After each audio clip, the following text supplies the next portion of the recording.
So let me tell you what happened. The night I came home with a stranger and introduced her to my wife as the wife of her lover. That moment, the exact second her eyes locked onto the woman behind me, I swear the air in the room collapsed. My wife's voice cracked like glass. Who is she? What's going on? But I didn't answer. I didn't even blink. The woman beside me didn't flinch either. We both walked in, calmly, like we'd rehearsed it. Like the betrayal in that room didn't still smell like expensive candles and someone else's cologne. Then I said the line I'd been playing in my head for 4 straight days. Meet the wife of your lover. And then, nothing. Silence. Stillness. My wife's mouth opened, but no sound came out. She just froze. Like her operating system crashed. Now let me rewind. Not too far. Just enough to explain how we ended up here. There was no fight. No confession. No private investigator. No lipstick on a wine glass. There was just a missed call. One missed call. On a Tuesday afternoon, my phone rang once, then stopped. Unknown number. I ignored it. Then it rang again. And again. I finally picked up on the 4th call. It was a woman. Her voice? Steady. Calm. But cracked around the edges. She said, "I think our spouses are sleeping together." And just like that, the rest of my life tilted sideways.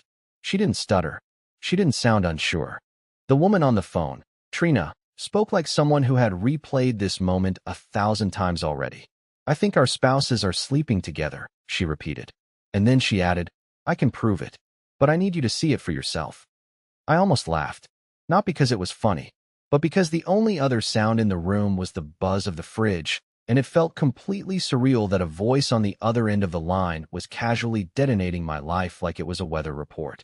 I didn't believe her. Not yet. Not fully. But something about the way she spoke, the absence of panic, the cool control, it told me she wasn't calling for drama. She wasn't looking for pity. She wanted clarity. Same as me. We agreed to meet. Neutral place. Daytime. Public. No dramatics. Just truth. I showed up 20 minutes early. She was already there. Trina looked nothing like what I expected. No mascara-streaked tears. No bitter sarcasm.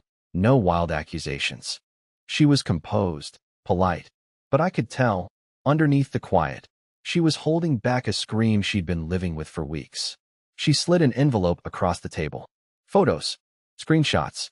Printed text messages. Hotel receipts with timestamps. My wife. Her husband. Together. Same rooms. Same cities. Same stories we'd both been fed.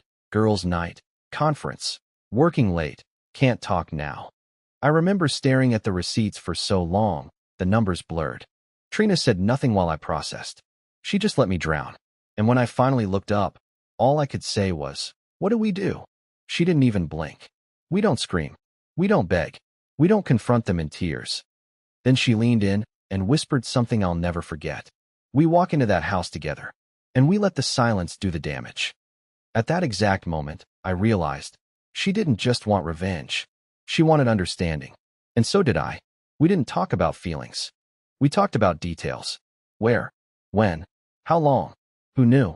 By the end of that coffee, it didn't feel like we were strangers anymore. It felt like we were co-authors of the same betrayal. And so the plan began. Over the next 2 days, Trina and I became something I can't quite explain. Not friends. Not allies. Not co-conspirators. But something suspended between grief and resolve. We kept everything matter of fact. Meeting in public places, sharing screenshots, double-checking dates, rehearsing the sequence like actors in a stage play no one asked to be in. The plan was painfully simple. Show up at my house at exactly 7:40 p.m., a time we knew both of our spouses would be home. Walk inside without saying a word, let them see us together, and then I would say the line. Just one line. Enough to shatter the script they'd been performing behind our backs. But 2 nights before the plan, something went wrong. I was driving home from one of our final meetups when my phone buzzed. It was a message from Marla. No words. Just a photo. Me and Trina, standing in line at the coffee shop earlier that day. The caption, "Who's she?" I nearly drove off the road. She had seen us. Or someone had. Someone who recognized me. Or her. Or maybe both. I don't know how. Maybe a neighbor, maybe a coworker, maybe sheer cosmic irony. But the photo was real, time-stamped, and too close for coincidence.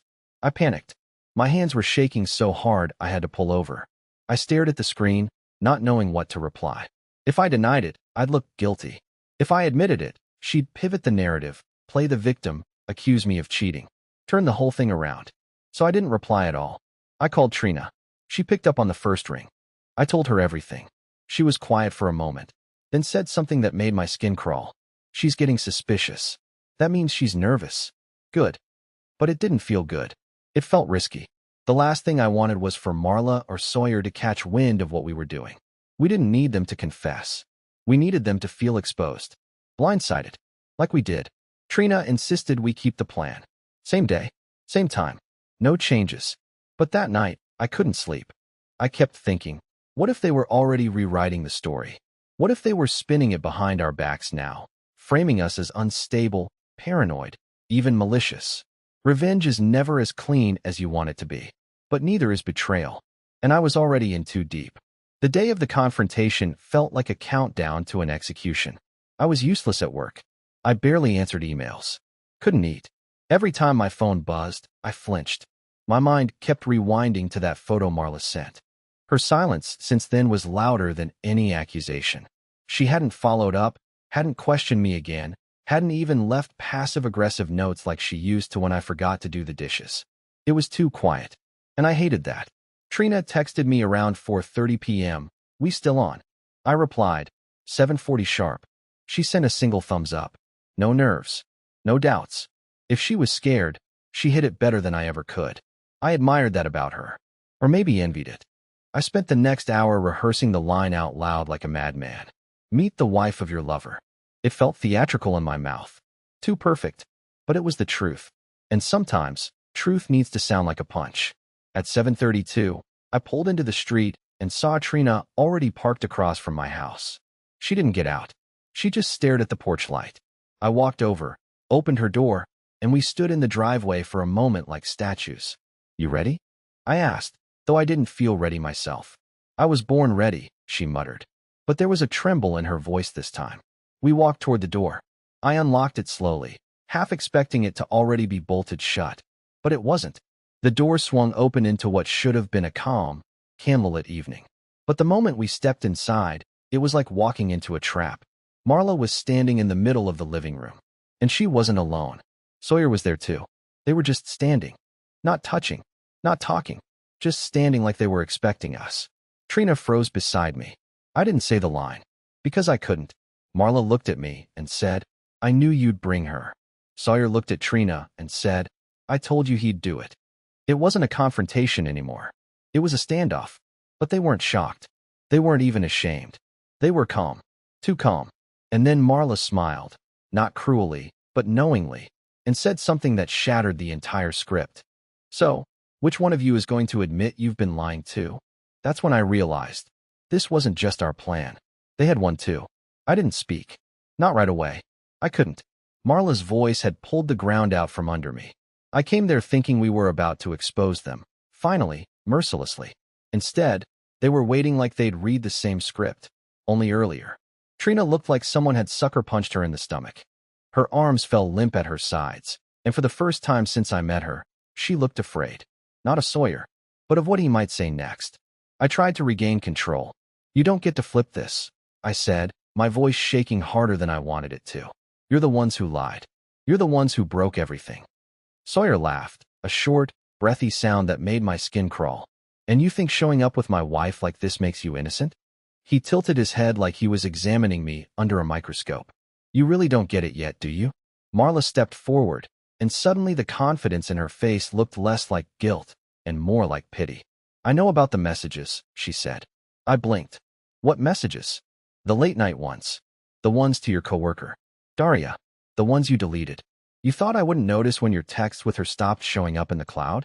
My stomach sank. Trina turned her head toward me so fast. I felt the burn of her gaze before I even looked at her. No, I said too fast. That's not the same thing. That wasn't anything. It was never. But I'd already said too much. Trina stepped back from me like I'd just turned into someone else. You lied to. No, I snapped louder this time. That's not what this is about.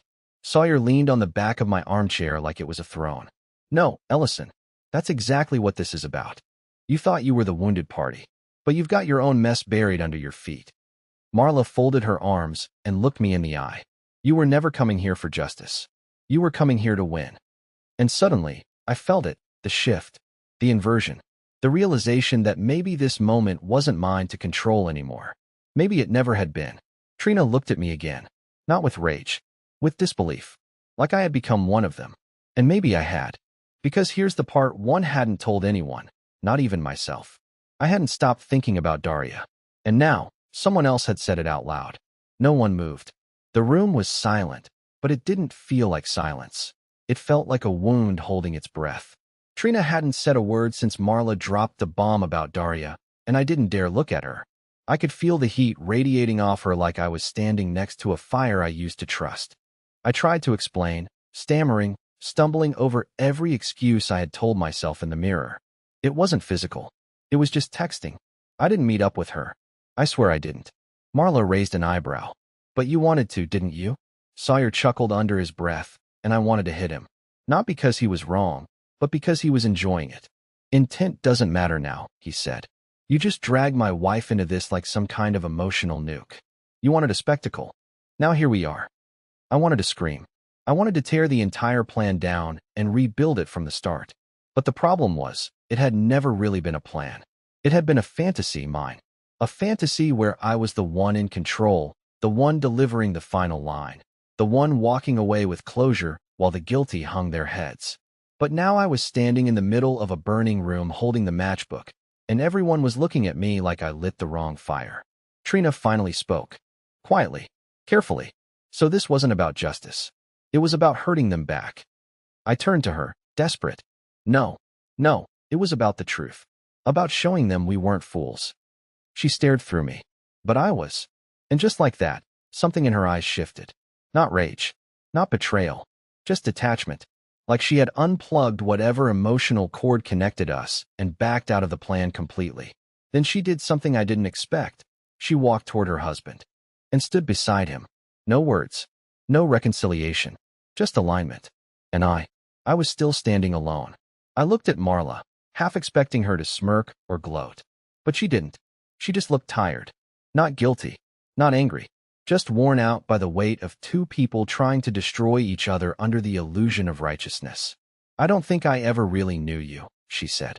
But maybe we never knew each other at all. And with that, she turned away and sat down. Like it was over. But it wasn't over. Because now I had nothing left to throw. Nothing left to hold on to. Just the truth. And the truth doesn't always care who started it. I didn't leave right away. That's the part no one tells you about confrontations. There's no clean exit. You imagine this dramatic walkout, doors slamming, people crying or yelling or chasing you down. But most betrayals don't end like explosions. They end like oxygen leaks, slowly, soundlessly, until there's nothing left to breathe. Trina was still standing near Sawyer, arms crossed, face blank. Not forgiving, but no longer furious. Just done. She avoided looking at me, and honestly, I didn't blame her. Marla was seated on the edge of the couch, her eyes locked on the floor. She hadn't said a word since her last line, but I could tell she was waiting for me to leave. Not because she wanted me gone, but because the conversation was over. Nothing left to say, just ruins. I walked out, quietly. No slamming doors. No parting shots. But something was bothering me. Not guilt. Not even shame. Confusion. Because despite everything, the cheating, the lies, the collapse, there was one thing that didn't make sense. If Marla and Sawyer were really so calm, so prepared, why had they seemed surprised when we first walked in? For all their smugness, there had been a flicker, a fraction of a second, where both of them looked genuinely caught off guard. Like we had crashed a party they didn't know they were throwing. It gnawed at me for days. Even while I was crashing on my friend's couch. Even while I avoided calls from coworkers asking why I looked like I hadn't slept in weeks, it stayed with me. Until I opened my laptop. Marla had forgotten to sign out of her cloud account. Not the email. Not the text logs. The calendar. And there it was. A recurring weekly event. Every Thursday night. For the last 8 months. Private session, therapist, Dr. Fenton. With Sawyer. And Trina. Together. Not in secret. In counseling. Couples counseling. I stared at the screen for minutes that felt like hours. My heart felt like it stopped. Then started again in the wrong rhythm. And then I saw the notes. Shared notes. Therapy summaries. They've been trying to end it for months. Trying to stop seeing each other. Working through the damage. Trying to pull themselves out of the affair before it became irreversible. Trina had never told me that. Because maybe it wasn't about justice for her, either. Maybe she wasn't trying to expose Sawyer. Maybe she was trying to punish him. And I'd helped her do it. I sat there for a long time, just staring at that shared calendar, at the session notes, at the careful, clinical language of people trying, really trying, to fix something they'd broken. Not hide it, not celebrate it, just undo it. It didn't make what they did right. Nothing could. But it made something inside me go quiet for the first time in weeks. They were trying to stop, and I had helped blow that up. I wish I could say I slammed the laptop shut and walked away stronger. But the truth is, I just sat there and let it wash over me. The weight, the mistakes, my own cracks, my own choices. Trina never answered my texts after that night. She didn't need to. I think we both understood something in the silence. We weren't the victims we thought we were. Just people in pain, looking for someone to blame. I could have stayed bitter. Could have tried to ruin Marla. Could have exposed everything, turned it into war. But I didn't. I wrote her a letter. Not to forgive her. Not to forget. Just to say I understand now. That we were both lonely. That we both messed up. That it's over. I left it on the counter, packed my things, and left the house for the last time. And for the first time in a long time, I didn't feel like I was walking away from something. I felt like I was walking towards something. A clean page. A better version of myself. So, no, I didn't get the revenge I imagined. I didn't make anyone fall to their knees. But I got something else. Something better. Peace. And maybe that's the real ending we never expect.